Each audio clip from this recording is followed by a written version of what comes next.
Hello students, मैं doctor Priyanka Sharma राजकीय महाविद्यालय लक्ष्मणगढ़ अलवर से बीए पार्ट 2 की होम साइंस की सभी छात्राएं हम इस समय पढ़ रहे हैं पेपर 1 मानव विकास एवं पारिवारिक संबंध। हमने पिछली कक्षा से शुरू कर रखा है चैप्टर विशिष्ट बालक, जिसमें हमने अनेक बालकों के बारे में पढ़ा। आज हम पढ़ेंगे शैक्षिक दृष्टि से पिछड़े हुए बालक, यानी कि एजुकेशनली बैकवर्ड बालक। वे बालक जो कि शैक्षणिक कार्य ठीक प्रकार से नहीं कर पाते हैं, जो अपने स्कूल का कार्य नहीं कर पाते हैं, वो शैक्षणिक दृष्टि से पिछड़े हुए बालक होते हैं। इनकी प्रमुख विशेषताएं ये होती हैं कि इनकी जो सीखने की गति है वो बहुत कम होती है। ये बहुत धीरे पढ़ना लिखना सीख पाते हैं। इनकी शैक्षणिक उपलब्धियां भी बहुत कम होती हैं और अपनी कक्षा में इनकी शैक्षिक उपलब्धि अन्य बालकों की तुलना में सबसे कम होती है। ये समाज विरोधी कार्यों में इनकी प्रवृत्ति अधिक होती है।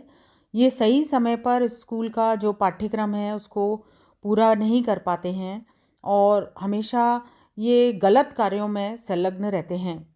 ये सामान्य शिक्षण विधियों द्वारा शिक्षण ग्रहण कर पाने में असमर्थ होते हैं और इनकी जो पिछड़े हुए बालकों की जो असफलता है उसके कारण ये बहुत निराशा का अनुभव करते हैं और इनकी मानसिक रूप से भी ये काफ़ी पिछड़े हुए होते हैं, जिसके कारण ये सोचना, समझना, स्मरण करना, इनकी तर्क शक्ति और ध्यान लगाने की क्षमता भी बहुत कम होती है।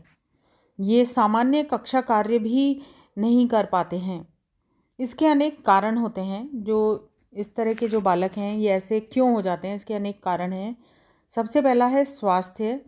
ज़्यादातर ऐसे बालक जो कि जिनका स्वास्थ्य ठीक नहीं रहता है, जो ज़्यादातर बीमार होते हैं, वो अपनी पढ़ाई लिखाई में पिछड़ जाते हैं और बीमारी और कमज़ोरी के कारण उनका जो विकास है वो नहीं हो पाता। वो कोई भी काम देर से सीखते हैं और जिसके कारण उनकी जो शैक्षणिक उपलब्धता है वो पूरी नहीं हो पाती है। शारीरिक दोष। ऐसे बालक जिनमें कोई शारीरिक दोष होता है, जैसे कोई वाणी दोष है, कोई कमज़ोर दृष्टि वाले बालक हैं, कोई अस्थि विकृत बालक हैं। शारीरिक रूप से जब इनमें कोई दोष होता है तो भी इस तरह के जो बालक हैं वो विद्यालय में उपलब्धियां हासिल नहीं कर पाते हैं और सामान्य जो शिक्षण का कार्य है वो उनका पूरा नहीं हो पाता है। रोग या चोट। जब किसी बालक के कोई गंभीर चोट आ जाती है, कोई सड़क दुर्घटना होने पर या गिर जाने के कारण कोई अंग क्षतिग्रस्त हो जाता है, मस्तिष्क में कोई चोट लग जाती है, तो ऐसे बालकों की जो शिक्षा दीक्षा है इस पर अत्यंत कुप्रभाव पड़ता है, जिसके कारण वो पढ़ाई लिखाई में बहुत कमज़ोर हो जाते हैं, पिछड़ जाते हैं। निम्न सामाजिक आर्थिक स्तर। ऐसे बालक जिनका आर्थिक स्तर कम होता है, उन बालकों की भी जो सामाजिक उपलब्धियां हैं कम हो पाती हैं, क्योंकि इनका शारीरिक, मानसिक, बौद्धिक, संज्ञानात्मक विकास उतना नहीं हो पाता है जितना होना चाहिए। बड़ा परिवार। बड़े परिवार के सदस्यों में जब संख्या अधिक होती है तो सारे बालकों पर पढ़ाई लिखाई का पूरा ध्यान नहीं दिया जा सकता है। उनकी परवरिश भी ठीक प्रकार से नहीं हो पाती है। उनके खान पान पर भी इतना ध्यान नहीं दिया जा सकता है, इसलिए वो कुपोषित हो जाते हैं, जिसके कारण उनकी जो शैक्षणिक उपलब्धियां हैं वो सामान्य बालकों की तुलना में कम हो जाती हैं। माता पिता का दृष्टिकोण। कई माता पिता स्वयं ही पढ़े लिखे नहीं होते हैं। वे बच्चों को घर के कार्यों में लगा कर रखते हैं या अपने व्यापार में जल्दी ही उनको संलग्न कर देते हैं, तो ऐसे बालकों को पढ़ने लिखने के अवसर नहीं मिल पाते हैं, जिसके कारण वो पढ़ाई लिखाई में पिछड़ जाते हैं। माता पिता का बालकों के साथ व्यवहार। यदि माता पिता अपने बालकों के साथ प्रेम पूर्वक व्यवहार करते हैं, ऐसे बालकों का जो मानसिक और बौद्धिक विकास है वो ठीक प्रकार से हो पाता है।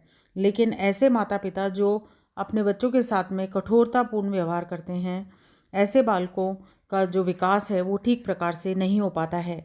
यदि परिवार में कलह कलेशपूर्ण वातावरण रहता है तो भी बालकों की पढ़ाई के लिए उनको अच्छा वातावरण नहीं मिल पाता है और ऐसे बालक शैक्षणिक दृष्टि से पिछड़ जाते हैं। यदि अच्छे विद्यालय का चयन नहीं किया गया है, जहाँ पे अच्छे योग्य शिक्षक कुशल, प्रशिक्षित और अनुशासित शिक्षक सामने नहीं मिलते हैं। और जहाँ ऐसा स्कूल जहाँ पे अच्छी लाइब्रेरी, खेल का मैदान, शैक्षणिक हेतु आधुनिक जो शिक्षण सामग्रियाँ हैं वो उपलब्ध नहीं होती हैं, तो भी बालक जो हैं मानसिक और बौद्धिक रूप से उनका विकास ठीक प्रकार से नहीं हो पाता है और वो शैक्षणिक दृष्टि से पिछड़ जाते हैं। पिछड़ेपन को रोकने के लिए कई सुझाव दिए गए हैं अनेक वैज्ञानिकों द्वारा कि यदि कोई बालक गंभीर रूप से बीमार है, उसे चोट लग गई है या उसका इलाज ठीक से नहीं हो रहा है, तो उसको एक अच्छे चिकित्सक से उसका इलाज कराना चाहिए ताकि वो जल्दी से स्वस्थ हो जाए। उसको दवाइयाँ देनी चाहिए, उसको अच्छा भोजन उपलब्ध कराने का प्रयास करना चाहिए।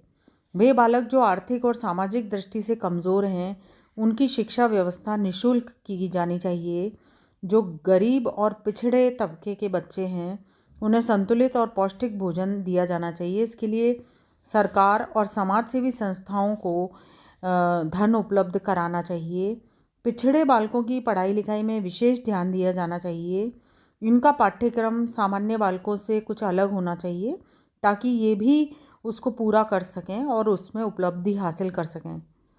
पिछड़े हुए बालकों के साथ उनका जो लालन पालन है, वो माता पिता को भी प्रशिक्षण देना चाहिए कि उनका लालन पालन किस तरह से किया जा सके ताकि वो भी अपने जीवन में आगे आगे बढ़ सकें। उन्हें व्यावसायिक प्रशिक्षण देकर स्वावलंबी बनाने का प्रयास करना चाहिए ताकि वो कुछ जीविकोपार्जन कर सकें और कुछ कमा सकें ताकि उनके अंदर भी एक आत्मविश्वास जागृत हो सके। तो इस तरह से पिछड़ेपन को रोकने के ये निम्न उपाय थे। धन्यवाद।